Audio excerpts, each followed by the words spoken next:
During the 19th and 20th centuries, many Black writers were faced with what James Weldon Johnson referred to as a double audience. Stemming from W.E. Du Bois's idea of a double consciousness, many Black writers were forced to decide who they were to address themselves through their works, Black Americans or a racist white America.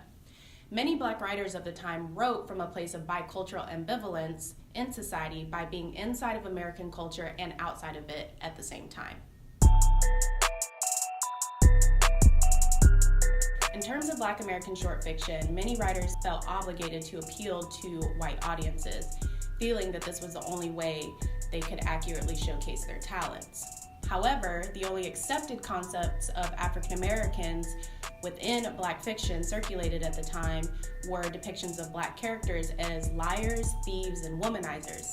Not only were these negative stereotypes of African Americans, it also did not promote an accurate depiction of African American life. For example, Paul Laurence Dunbar was the first Black writer to have one of his short story collections widely circulated among white audiences. However, as a writer, Dunbar was pigeonholed because he was only allowed to write plantation tales. On the other hand, Charles Chesnutt started out by writing plantation tales and even had one of his short stories published in the Atlantic Monthly. However, as Chesnutt started to deviate away from plantation tales and started making his narratives more racially charged in order to penetrate the white consciousness, he slowly started losing his white readership and eventually could not make a living as a writer. The Harlem Renaissance provided many new prospects for Black short fiction writers, along with the emergence of Black magazines like The Crisis and The Opportunity. Also, many white audiences were becoming very fascinated with the idea of Black culture, which made it very easy for Black works to be circulated among a white readership. However, many Black writers still face the dilemma of having to decide whether to target Black audiences or white audiences through their works.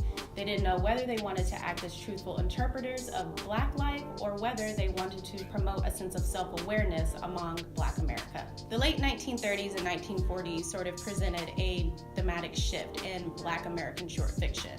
During the Harlem Renaissance, many Black writers sort of sought to merge Black America and white America through their works. Writers like Richard Wright and Ralph Ellison depicted a more realistic version of the Black American experience through their works in a highly symbolic manner, which in turn promoted the idea of a Black cultural nationalism.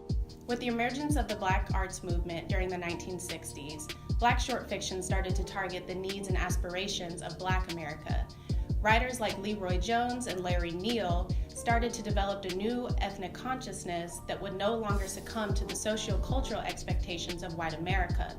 Ultimately, this led to the end of the trend of double consciousness in Black short fiction.